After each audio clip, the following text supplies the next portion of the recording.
آپ نے بھی ایک بات کی کہ ہو سکتا ہے وہ شخص اس سے ملاقات میں ہو, ملتا ہو, تو اسی کو بیسس بنا کے کچھ لوگ یہ کہتے ہیں کہ آج بھی کچھ ہڈن تنظیمیں جیسے فری میسنز الومناٹی کا ذکر کرتے ہیں کہ وہ لوگ بھی ملاقاتیں کرتے ہیں دجال سے. ہو سکتا ہے ایجنڈا بھی لیتے ہوں, کسی جزیرے میں قید ہے, ابھی اسے آنے کی اجازت نہیں ہے, لیکن جس طرح کے حالات بن رہے ہیں اسپیشلی ویسٹرن سویلائزیشن کو دیکھا جائے تو 9/11 کے بعد وہ پھر سارے ریلیشن کرتے ہیں کہ میں آپ کو جیسے بتاتا ہوں ان کے دلائل, سارے لوگوں کے میں دلائل سامنے رکھتا ہوں کہ 9/11 کے بعد ایک بہت بڑا فتنہ پھیلا. وہ کہتے ہیں کہ صحیح مسلم میں وہ حدیث میں بھی ہے کہ وہ فتنہ جو ہے وہ عربز کو اسپیشلی اپنے گھیر میں لے لے گا, اس میں بہت قتل و غارت ہوگی, اس میں اٹیک کیا جائے گا مسلم لینڈز پہ, اور اس میں یمن, شام اور عراق یہ 3 علاقے خاص طور پہ یہاں خانہ جنگی ہوگی, یہاں پہ سینکشنز لگائی جائیں گی. وہ ساری حدیث ریلیٹ کر کے پھر یہ کہ دجال کے 3 سال آنے سے پہلے قحط سالی ہوگی, پھر یہ بھی وہ حدیث لاتے ہیں کہ 6 سال پہلے ایک بہت بڑی وار ہوگی, آرمگیڈون ہوگی. تو ان ساری چیزوں کو سامنے رکھتے ہوئے کہتے ہیں کہ یہ جو 2001 کے بعد ابھی تک کا دور چل رہا ہے یہ پری دجالک ایک آپ کہہ لیں دور ہے. اب اس کا صرف فزیکل آنا رہ گیا. پھر وہ اس میں سائنٹیفک جو آج کل ہم فینومیناز دیکھ رہے ہیں, جیسے میں آپ کو ایک مثال دیتا ہوں کہ میٹاورس جو ہے وہ آپ کو پتہ ہے کہ ورچوئل ریالٹی وہ لگا لیتے ہیں اور پھر انسان اپنا ایک پوری دنیا کریٹ کر سکتا ہے اس میں یہاں تک ہم نے سنا ہے, جو بالکل صحیح بات ہے, کہ انسان کے موت کو ڈیفیٹ کر دے گا. وہ ایسے کہ کسی بھی انسان کی کانشیسنیس ریکارڈ ہو رہی ہے ایک کمپیوٹر پروگرام میں یا ایک چپ میں, جب وہ انسان مرے گا تو سمپلی وہ چپ اس کے ذہن سے نکال کے کمپیوٹر پروگرام اس کو کاپی کرے گا, بالکل وہی انسان, اسی کی آواز کا انسان میٹاورس میں کریٹ ہو جائے گا, کھڑا ہو کے آ جائے گا. تو ان شارٹ وہ مرا نہیں ہے, بس اس کی باڈی ڈس انٹیگریٹ کی ہے, لیکن وہ پورا کا پورا انسان, اس کے ماں باپ یا جو بھی وہ ہیں مرے ہیں, وہ میٹاورس میں ان کے ساتھ بات چیت کر رہا ہے. تو یہ ساری چیزیں دیکھتے ہوئے نا لوگ کہتے ہیں کہ یار یہی فتنہ دجال کے نشانیاں ہیں جو حدیث میں بتائی گئی ہیں کہ وہ مردوں کو زندہ کرے گا, پھر یہ کہ وہ ایسے ایسے میریکلز دکھائے گا جیسے لوگ حیران ہو جائیں گے. اس کے ہاتھ میں رزق ہوگا, جدھر جائے گا قحط سالی لے آئے گا, جدھر جائے گا وہ جو ہے رزق دے دے گا لوگوں کو, اس کے ہاتھ میں جنت ہوگا, دوزخ. تو لوگ اس کو نا ماڈرن چیزوں سے ریلیٹ کرتے ہیں بہت زیادہ. تو کیا یہ اپروچ ٹھیک ہے, اس کی کتنی حد تک اجازت ہے, اور ہمیں کیا غور و فکر واقعی کرنا چاہیے ان حالات کو سامنے رکھتے, تاکہ ہم خود بھی وارن ہوں, اپنی جنریشن کو بھی وارن کر سکیں کہ دیکھو فتنہ تو تمہارے سامنے ہے, موومنٹس ازمز اور اسکزمز کتنے چل رہے ہیں, اور ہماری بچیاں غلط سائٹ پہ جا رہی ہیں, LGBTQ آج آپ دیکھ لیں. یہ ساری چیزیں ریلیٹ کرنا ٹھیک ہے؟ دیکھیں اصل میں نا آپ اگر اس کو جیسے آپ نے کہا پری دجالک دور اگر اس کو ہم کہہ دیے جائے تو یہ غلط نہیں ہوگا. میرے خیال ہے یہ تو اس میں تو کوئی حرج نہیں ہے صحیح کہ دجال کے لیے پورا ماحول تیار ہو رہا ہے. بالکل ٹھیک. ایک اس کے لیے پورا ایک سرکمسٹانسز کریٹ کیے جا رہے ہیں, اور جب یہ پوری طرح دھوکے کا دور بن جائے گا اور ہر چیز کے اندر دھوکہ آ جائے گا تو پھر دجال بھی آ جائے گا. ابھی تک یہ اس کے لیے تیار نہیں ہوا.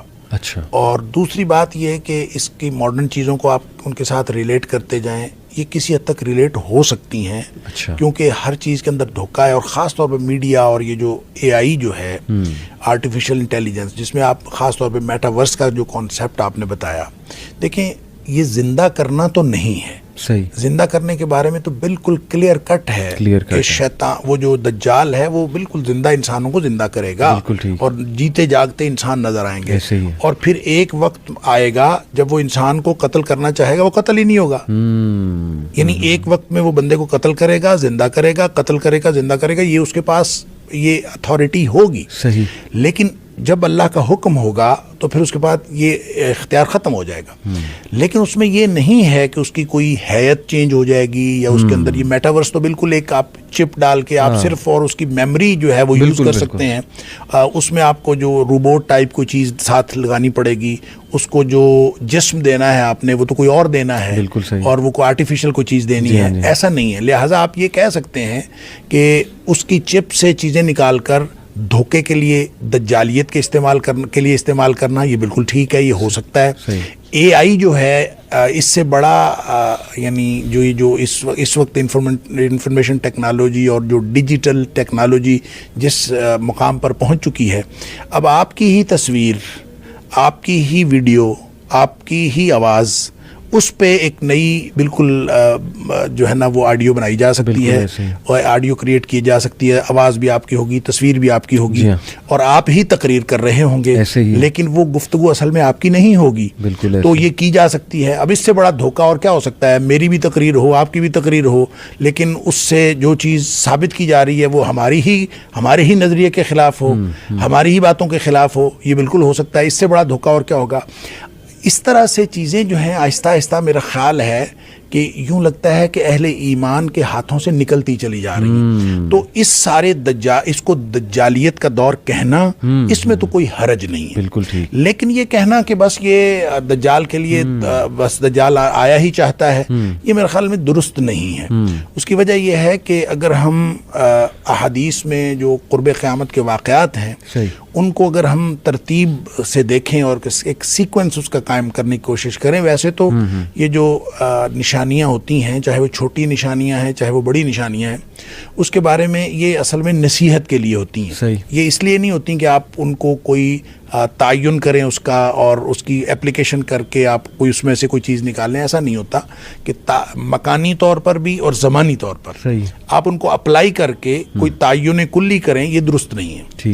ہاں، اس سے نصیحت حاصل کریں، اور قرآن میں بھی اللہ کریم نے فرمایا کہ جتنی بھی نشانیاں ہیں اصل میں نصیحت حاصل کرنے کی، اور وہ یہ کہ قیامت کے آنے سے پہلے آپ ان نشانیوں سے، ان کی وجہ سے نصیحت حاصل کر لیں۔ اب دیکھیں، جب بڑی نشانیاں آنی ہیں، دجال سے پہلے امام مہدی نے آنا ہے، اور یہ کبھی بھی نہیں ہو سکتا کہ امام مہدی دجال پہلے آ جائے اور امام مہدی بعد میں آئے، ایسا نہیں ہو سکتا۔ لہذا امام مہدی کے ظہور میں جتنی چیزیں انٹرنیشنل سیناریو کے بارے میں یا عربوں کے حوالے سے یا مسلمانوں کے اوورال حوالے سے جو بتائی گئی ہیں، اس کے حوالے سے ماحول تیار ہوتا ہوا نظر آتا ہے، کیونکہ سب سے بڑی نشانی یہ ہے کہ امت مسلمہ کے پاس قیادت کا فقدان ہوگا، کوئی ان کا لیڈر نہیں ہوگا، امت مسلمہ کو لیڈ کرنے والا کوئی نہیں ہوگا۔ اب دیکھیں، ہم دیکھتے ہیں کہ امت مسلمہ کے پاس کوئی لیڈر نہیں ہے۔ پھر یہ دیکھیں کہ اس میں یہ بھی آتا ہے کہ حج کے موقع پر دنیا کے علماء، حج کے موقع پر دنیا کے جو مسلمان علماء ہیں وہ اس کو ڈھونڈیں گے۔ صحیح۔ تو میں جب پہلی دفعہ حج پہ گیا تو میں نے وہاں دیکھا کہ حج کے موقع پر پوری دنیا کے علماء کو بلا کے ایک حج کانفرنس ہوتی ہے۔ اچھا، تو مجھے جب پتہ چلا نا کہ یہ حج کانفرنس ہوتی ہے اور اس میں پوری دنیا کے علماء کو بلایا جاتا ہے، تو میں یقین کرے میں نے سمجھا کہ یہ وہی نشانی ہے جو نبی کریم صلی اللہ علیہ وسلم نے بتائی۔ ان لوگوں نے ہی امام مہدی کو پہلے ڈھونڈنا ہے، اور اسی طرح کی ایک مشاورت ہو رہی ہوگی۔ ظاہر ہے وہ ہر سال اس کے ڈیفرنٹ ٹاپکس ہوتے ہیں، اس کے اوپر گفتگو ہوتی ہے، اور یہ حج کے موقع پر ہی ہوتی ہے، پوری دنیا کے علماء بھی ہوتے ہیں۔ تو جب قیادت کا فقدان ہوگا، اور پھر اس میں عربوں کی آپس کی جنگ اور اس طرح کی نشانیاں جو آپ بتا رہے ہیں، بہت ساری چیزیں ریلیٹ ہو سکتی ہیں، اور لیکن ہم کوئی وقت کا تعین نہیں کر سکتے، کتنی دہائیاں باقی ہیں یا کتنی صدیاں باقی ہیں، یا کتنے سال یا کتنے دن باقی ہیں، ہمیں کچھ نہیں پتا، یہ اللہ کو معلوم ہے۔ البتہ حالات یہ بن رہے ہیں، پہلے امام مہدی آئیں گے، باقاعدہ جنگ ہوگی۔ امام مہدی کے آنے کے بعد جو مسلمانوں کے حالات ہیں، مسلمان نبی کریم صلی اللہ علیہ وسلم 3 حصوں میں ہو جائیں گے۔ 3 حصوں میں سے ایک حصہ تو وہ ہوگا، یعنی 1/3 جنہوں نے امام مہدی کو ماننا ہی نہیں ہے، اور اس کی وجہ تو ظاہر ہے یہ ہے کہ وہ انہوں نے نہیں ماننا کیونکہ انہوں نے جہاد پر بیعت لینی ہے۔ اب جو احادیث سے یہ بھی پتہ چلتا ہے کہ امام مہدی بیعت ہونے سے پہلے، یعنی جب ان کی بیعت کی جائے گی اس سے پہلے وہ عام آدمی ہوں گے، وہ کوئی بہت ایکسٹراڈنری پرسنالٹی نہیں ہوں گے۔ جس وقت بیعت کر لی جائے گی تو وہ کہیں گے میں جہاد پر بیعت لوں گا پھر، اور مسلمان جہاد پر بیعت کر لیں گے، اور جس وقت بیعت کر لیں گے، نبی کریم صلی اللہ علیہ وسلم فرمایا کہ حجر اسود اور جو مقام ابراہیم ہے اور جو زمزم کا کنواں ہے، اس کے درمیان میں، یعنی آپ سب کہہ لیں کہ تقریباً کعبہ کے دروازے کے سامنے، تو وہاں پہ بیعت ہوگی، کیونکہ آخری دفعہ جب یہ اس کو پکڑیں گے، علماء جا کے اس کو دیکھ لیں گے اور پا لیں گے، وہ ملتزم پہ چمٹا ہوا ہوگا، دعائیں کر رہا ہوگا، تو وہ جب بیعت کر لے گا تو حدیث کے الفاظ ہیں فَيُصْلِحُ اللَّهُ فی لیلتن، اللہ کریم ایک ہی رات میں اس کے اندر صلاحیتیں پیدا کرتے ہیں. اللہ اکبر. یعنی وہ پہلے ایکسٹرا آرڈنری آدمی نہیں ہوگا، لیکن اس بیعت کے بعد وہ ایکسٹرا آرڈنری آدمی ہو جائے گا.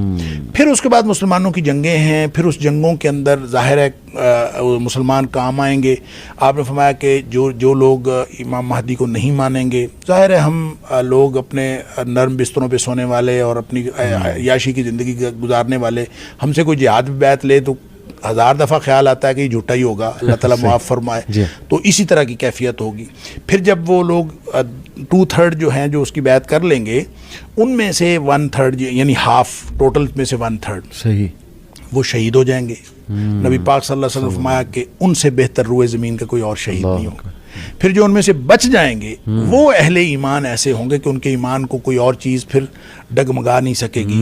تو ان پر پھر دجال آئے گا، پھر دجال کے ساتھ اس کی لڑائی، اور پھر حضرت عیسیٰ علیہ السلام کا جو نزول، اور پھر یہ ساری چیزیں، یعنی سیکوینس یہ بنتا ہے. اس لیے جو لوگ ریلیٹ کرتے ہیں، جو آپ نے سوال کیا ان ماڈرن چیزوں کو، تو ماحول کے اعتبار سے ریلیٹ کرنا اس میں کوئی حرج نہیں ہے، کیونکہ یہ دجالیت کا ماحول ہے. یہ کہہ دینا کہ دجال کے لیے ماحول تیار ہو رہا ہے درست ہے.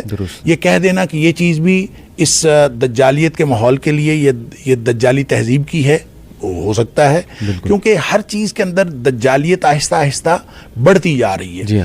تو وہ جو چھوٹے موٹے دجال آئے، جو آتے رہے، اور ایک حدیث میں آتا ہے کہ 29 یا 30 آئیں گے، اور ہر شخص اپنے آپ کو رسول بھی سمجھے گا، تو وہ بھی آتے ہوئے پتہ نہیں اب تک کتنے گزر چکے ہیں. ابن سیاد سے لے کر اور پھر آج تک جو ہے وہ کتنے آئے ہیں، یہ تو اللہ ہی جانتا ہے. لیکن بہرحال ہمیں معلوم ہے کہ اس طرح کے لوگ آتے رہے ہیں، اور آئندہ بھی آتے رہیں گے شاید. اور ان ماڈرن انڈیکیٹرز کو دجالی تہذیب کے ساتھ جوڑنے میں کوئی حرج نہیں، لیکن بطور دجال ان کو دجال نہیں کہنا چاہیے. یہ دجال کے معاون، یعنی یہ معاون ہیں، لیکن اصل دجال تو ایک شخص ہی ہوگا. بالکل زبردست بات آپ نے کی.